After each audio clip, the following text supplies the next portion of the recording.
Salut la famille Airfoot. Imaginez, votre équipe nationale est en pleine bourre à la CAN 2025, premier de groupe, prêts à tout casser en 8e contre le Soudan. Et bam! Des rumeurs explosives surgissent. Tension entre la fédération et le sélectionneur Pape Thiaw. Fake news ou réalité? La FSF sort du silence et flingue tout ça avec un communiqué ultra ferme. Dans cette vidéo, on décortique tout. Les rumeurs, le démenti choc, le parcours des Lions et pourquoi le Sénégal est plus uni que jamais pour aller chercher une deuxième étoile. Abonnez-vous, likez et activez la cloche pour ne rien rater de la CAN la plus chaude de l'histoire. On y va. La CAN 2025 au Maroc. Le contexte explosif. La Coupe d'Afrique des Nations 2025 bat son plein au Maroc. Du 21 décembre 2025 au 18 janvier 2026. C'est l'édition la plus attendue depuis des années. 24 équipes, des stades magnifiques comme celui de Tanger où les Lions sont basés, et des favoris comme le Maroc hôte, l'Algérie, la Côte d'Ivoire tenante du titre, et bien sûr, le Sénégal. Champion en 2022 face à l'Égypte au tir au but, les Lions de la Teranga veulent leur deuxième sacre.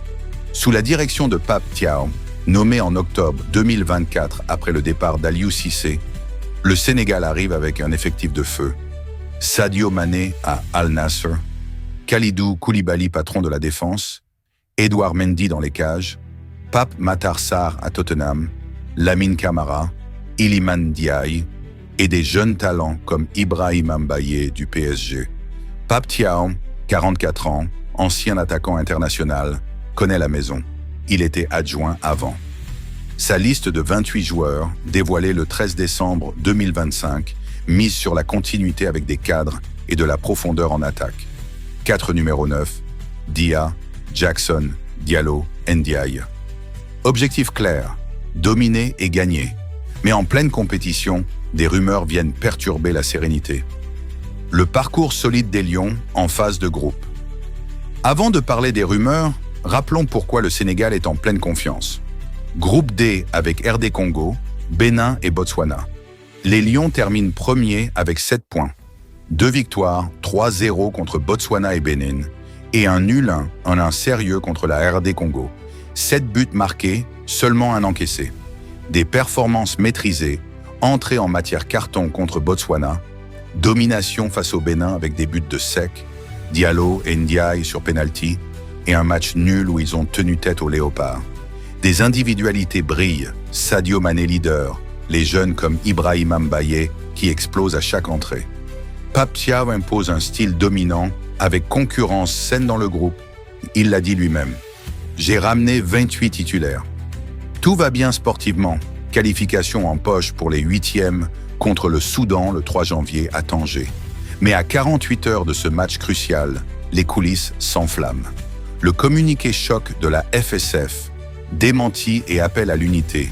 Le 1er janvier 2026, depuis Tanger, la FSF sort du silence avec un communiqué intitulé « Démenti formel et appel à l'unité autour des Lions ». Il tape d'eau fort. La FSF constate avec regret la persistance de certaines rumeurs, tendant à faire croire à une situation conflictuelle entre l'instance et l'entraîneur national. Il dénonce vigoureusement ces allégations dénuées de tout fondement, dont le seul but semble être de déstabiliser la dynamique positive. Et ils enfoncent sur le clou. Relation excellente entre le président Abdoulaye Fall et Pape Thiaw. Liens cordiaux et fraternels au-delà du professionnel. Synergie totale, respect mutuel, vision commune. Pas de tension, que du positif. Plus qu'un démenti, c'est un appel solennel. L'heure n'est ni à la polémique stérile, ni à la division. Mobilisation générale et union sacrée du peuple sénégalais. Objectif: accompagner nos Lions vers la victoire finale le 18 janvier. Réaction immédiate. Médias comme L'Équipe, RFI, Foot Mercato relaye. Thiaw, en conférence, reste zen, parle du Soudan comme d'une équipe solide en transition. Les joueurs postent des messages d'unité sur les réseaux. Pourquoi ces rumeurs? Analyse et contexte. D'où viennent ces fake news? Souvent, en Afrique, les succès attirent les jaloux ou les agendas cachés. Fuites internes, presse en quête de buzz.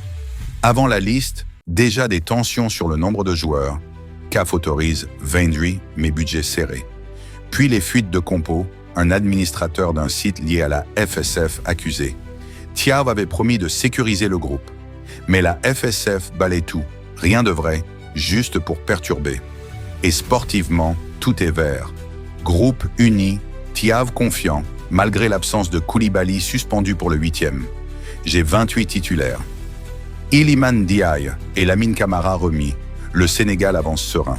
Chapitre 6. Le 8e contre le Soudan. Un piège ou un tremplin. Samedi 3 janvier, 17h à Tanger. Sénégal versus Soudan. Les crocodiles du Nil qualifiés miraculeusement. 3e du groupe E, sans marquer un seul but eux-mêmes. Un CSC pour leur victoire. Défaite contre Algérie et Burkina, mais ils passent maintenant comme meilleur 3e. Solide défensivement, dangereux en contre. Thiaw respectueux, équipe bien organisée. Favori les Lions, mais attention, Soudan a tenu le Sénégal en qualif mondial, 0-0 et 0-2. Sans Koulibaly, la défense a prouvé. Victoire attendue, puis quart possible contre Mali ou Tunisie. L'avenir des Lions vers la 2e étoile. Ce communiqué renforce l'unité. Thiaw, pour sa première CAN comme boss, veut imposer son style dominant. Avec cet effectif XXL, le Sénégal peut aller loin. Les fans derrière, N'Damal Teranga, pas de division, que du focus sur le terrain. Union sacrée pour la victoire. Le Sénégal est prêt à rugir contre le Soudan et viser le sacre le 18 janvier. Qu'en pensez-vous? Les rumeurs sont mortes? Les Lions champions? Commentez, partagez, abonnez-vous pour les réactions post-match. Merci d'avoir regardé. Allez les Lions!